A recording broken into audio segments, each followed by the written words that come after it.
Bonjour à tous, avec l'aide de Dieu, le Hayom Yom du 5 Kislev. Tout d'abord, le Rabbi nous dit, il faut étudier le Chumash du jour, le Télim du jour, le Tanya du jour. Puis le Rabbi nous ramène l'extrait d'un discours du Rabbi précédent, dans lequel il ramène un des versets de la paracha de la semaine, à propos du rêve de Yaakov. Il est dit, Vehine sula mutzav arza. Voici, il y avait une échelle qui était fixée dans la terre. Qu'est-ce que ça veut dire dans le sens profond, cette échelle? C'est la prière. La prière, c'est l'échelle qui rattache l'âme, notre âme, avec la divinité. En effet, lors de la prière, au début, on est en bas de l'échelle, qui est fixée au sol. Dans le sens profond, qu'est-ce que ça veut dire que c'est fixé au sol? La prière commence avec une hoda'a, une reconnaissance seulement envers Dieu. On dit Modéani le matin, une reconnaissance à Dieu. De même, on commence la prière avec Hodoula Hachem, une reconnaissance à Hachem.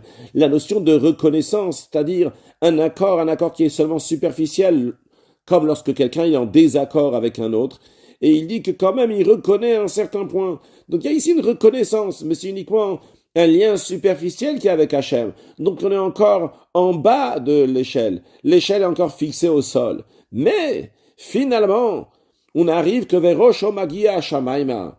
On arrive que l'extrémité de l'échelle, elle arrive jusqu'au ciel. C'est-à-dire que la prière, on arrive finalement à un très haut niveau. Comment on arrive à ce haut niveau? Ce niveau donc qui représente une annulation totale à Kadosh Baruch Hu, qui représente Shmoneh Esrei, le moment de la Hamida, lorsqu'on se tient devant Hachem à tel point qu'on dit Ad nesfatai tiftach ufi yagitei la terra. Avant de commencer, on dit Hachem, ouvre mes lèvres et ma bouche va dire, raconter ton éloge. C'est-à-dire que c'est même pas moi qui va parler, c'est juste Hachem qui me fait parler. C'est une annulation totale. Comment on arrive à cela? Eh bien, il y a des étapes à passer entre le bas de l'échelle et le haut de l'échelle, entre le début de la prière et la fin de la prière, entre le Hodoula Hachem et le Shmoneh Esrei.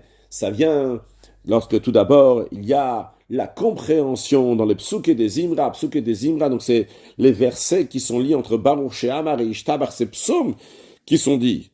Et on réfléchit, on médite dans ce qui est dit. De même, après, dans l'étape suivante, dans les bénédictions qui sont dites avant le schéma, après le schéma, la lecture du schéma, toutes ces réflexions-là font qu'on arrive à ce niveau. Donc, en d'autres mots, il y a 4 étapes. Il y a la première étape, lorsqu'on est encore dans le niveau de Hoda'a, la première étape de l'échelle, on est juste Hodoula Hachem, une reconnaissance, donc quelque chose qui est superficiel. Après, on a une deuxième étape, la réflexion dans les versets de Psuké des Imra, Baruch She'amar et Ishtabach. Puis après, la réflexion dans les bénédictions du Shema et le Shema Yisraël. Et après, la quatrième étape, lorsqu'on arrive au Shmoneh Esrei, à la Mida, donc le bitul, l'annulation totale, à Kadosh Baruch Hu. Donc il faut savoir qu'on a cette échelle-là, il faut profiter de cette échelle, s'attacher à Kadosh Baruch Hu de manière que cette bitul atzmi, cette annulation totale, cette soumission totale, reste après tout le reste de la journée, besimcha ve'tul levav, avec une bonne santé, pour rajouter des actes de bonté, de bienfaisance, pour accueillir Mashiach très prochainement, un excellent Yom.